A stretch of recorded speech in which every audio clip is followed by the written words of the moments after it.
प्यारे छात्रों, आज हम एक समुच्चय पर संबंध के विषय पर अध्ययन करेंगे। इसके पहले हम लोगों ने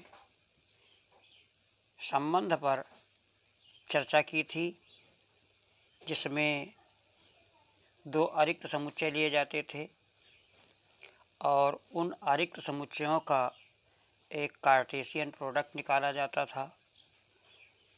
कार्टेशियन प्रोडक्ट के बाद फिर उसमें हमने व्युत्क्रम संबंध निकाला था, किसे कहते हैं, तत्समक संबंध निकाला था। तत्समक के बाद रिक्त समुच्चय, रिक्त संबंध, सार्वत्रिक संबंध, इतने संबंधों को हमने सीखा था। आज जो हम अध्ययन करेंगे वो रिलेशन ऑन ए सेट, एक समुच्चय पर संबंध हमें प्राप्त करना है। अगर किसी कारणवश कुछ लोगों का छूट गया हो तो पीछे का हम थोड़ा फिर बता देते हैं कि व्युत्क्रम संबंध क्या है।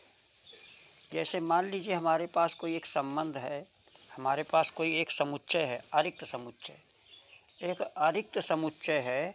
मान लीजिए ये हमारे पास एक अरिक्त समुच्चय है और उसके अवयव हैं 1, 2, 3।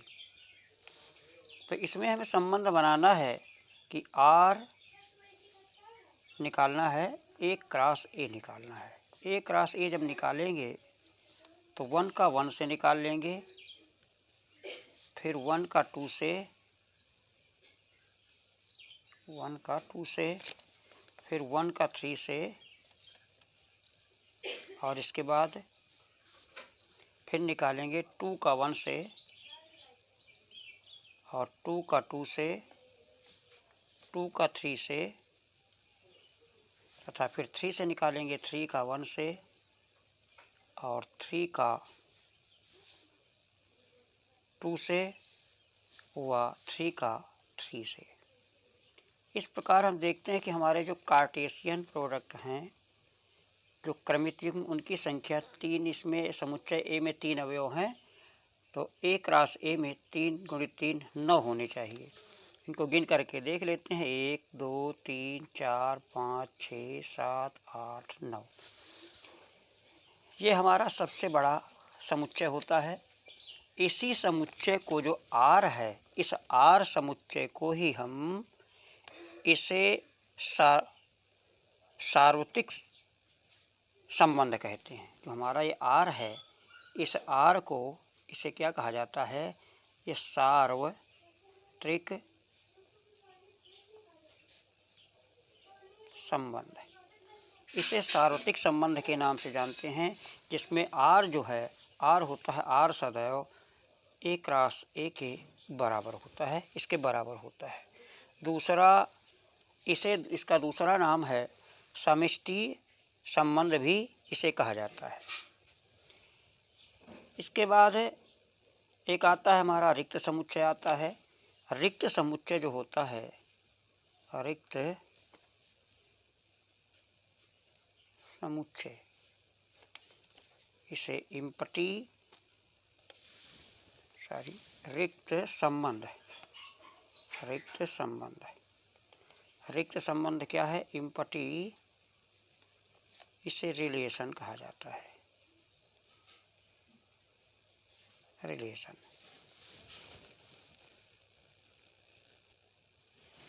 तो रिक्त संबंध हमारा क्या है, इम्पटी रिलेशन, कि ये जैसे मान लीजिए हमारे पास एक A क्रॉस A दिया है, A का कार्टेशियन प्रोडक्ट दिया है, तो इसमें कोई एक शर्त ऐसी रख दी जाए कि x प्लस y इन दोनों का योग 10 हो।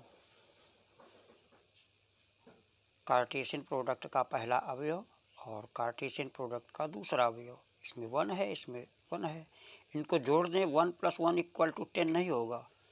इसमें भी 1 + 2 ये भी 10 नहीं होगा। 1 + 3 एक ऐसी परिभाषा दे दी जाए जो इस कार्तीय गुणन में क्रमित युग्म में हमें प्राप्त न हो, उसे हम क्या कहते हैं, उसको कहा जाता है रिक्त संबंध, इम्पटी रिलेशंस कहा जाता है।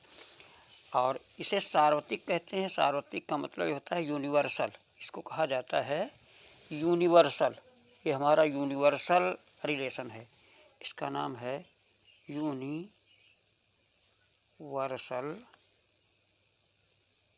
Relation.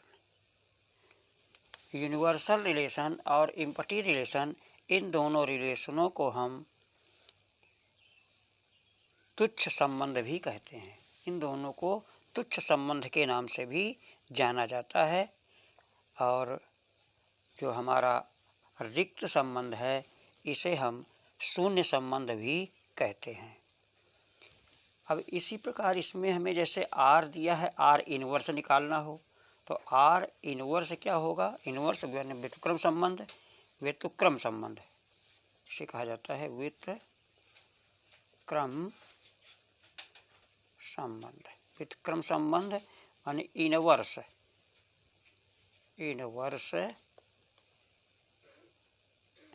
Inverse relation. Inverse relation का मतलब होता है कि जो क्रमित युग्म के अवयव हैं इनको आपस में बदल दिया जाएगा। जो 1 1 है ये 1 1 हो जाएगा, ये 2 1 हो जाएगा, और ये 3 1 हो जाएगा, और ये 1 2 हो जाएगा। इधर 2 2 को पलट देंगे, 2 2 हो जाएगा, और 2 3 को 3 2 कर देंगे, और 1 3 1 को 1 3, और 3 2 को 2 3, और इसे हम 3 3 लिख देंगे। तो ये हमारा होता है, इसको कहा जाता है व्युत्क्रम संबंध। इसे हम इनवर्स के नाम से जानते हैं। तो इसी में एक आता है हमारा तत्समक संबंध। तत्समक संबंध, इसे अंग्रेजी में कहते हैं आइडेंटिकल रिलेशन।